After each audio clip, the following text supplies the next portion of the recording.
নমস্কাৰ বন্ধু-বান্ধৱীসকল, মোৰ এটা নতুন ভিডিঅ'লৈ আপোনালোকক পুনৰবাৰ স্বাগতম জনাইছোঁ। ৰংচেনৰ সম্প্ৰচাৰিত হৈ থকা বকুল ধাৰাবাহিকখনৰ আজিৰ খণ্ডটো চাবলৈ বহুত বেছি ইণ্টাৰেষ্টিং হ'বলৈ গৈ আছে। যদিহে আপোনালোকে বকুল ধাৰাবাহিকখন চাই ভাল পায় তেনেহ'লে ভিডিঅ'টোত এটা লাইক কৰি আমাৰ চেনেলটো ছাবস্ক্ৰাইব কৰি ল'ব। এনেকুৱা ধৰণৰ আপডেট মোক পাই থাকিবলৈ।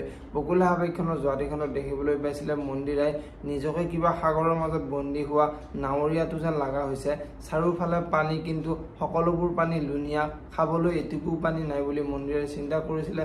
আনফালে মন্দিৰাৰ আগৰ কথাবোৰ মনত পৰি আছিল আৰু মন্দিৰাই এই ঘৰখনত মই বহুত আশা লৈ বিয়া হৈছিলোঁ, কিন্তু এই ঘৰখনে মোৰ সকলোবোৰ সপোন শেষ কৰি দিলে। ইয়াৰ প্ৰত্যুত্তৰটো মই দিবই লাগিব। লগতে মোৰ দেউতাৰ লগত এই ঘৰখনে কি কৰিছে সেইটো মই যেনেকৈ নহওক উলিয়াবই লাগিব বুলি মন্দিৰাই চিন্তা কৰা দেখিবলৈ পাইছিলে। আৰু আজিৰ খণ্ডটোত দেখিবলৈ পাব মন্দিৰাই অধীৰৰ ওচৰলৈ যাব আৰু অধীৰৰ ওচৰলৈ গৈ মন্দিৰাই অধীৰৰ ওচৰত ভাল হ'বলৈ বহুত চেষ্টা কৰি থাকিব। আৰু মন্দিৰাই অধীৰক, তুমি মোক কিয় বিশ্বাস নকৰা?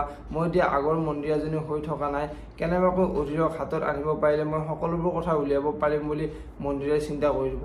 আৰু তেতিয়া অধীৰে, মই তোমাক কেতিয়াও বিশ্বাস নকৰোঁ, তোমাৰ নিচিনা ছোৱালীক মোৰ কেতিয়াও বিশ্বাস নহয় বুলি মন্দিৰৰ আগত কোৱা দেখিবলৈ পাব।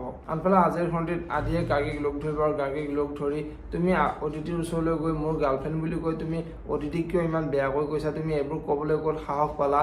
আজিৰ পৰা যদি তুমি এইবোৰ কাম কৰা তেনেহ'লে তোমাৰ কথা বহুত বেয়া হ'ব আৰু মোৰ পৰা তুমি সদায় আঁতৰি থাকিবা বুলি গাৰ্গীৰ আগত ক'ব। এইবাৰ গাৰ্গীয়ে আদিক কি ক'ব দেখিবলৈ পাব বকুল ধাৰাবাহিকখনৰ আজিৰ খণ্ডটোত। যদিহে আপোনালোকে বকুল ধাৰাবাহিকখন চাই ভাল পায় তেনেহ'লে ভিডিঅ'টোত এটা লাইক কৰি আমাৰ চেনেলটো ছাবস্ক্ৰাইব কৰি ল'ব। এনেকুৱা ধৰণৰ আপডেট মোক পাই থাকিবলৈ ধন্যবাদ।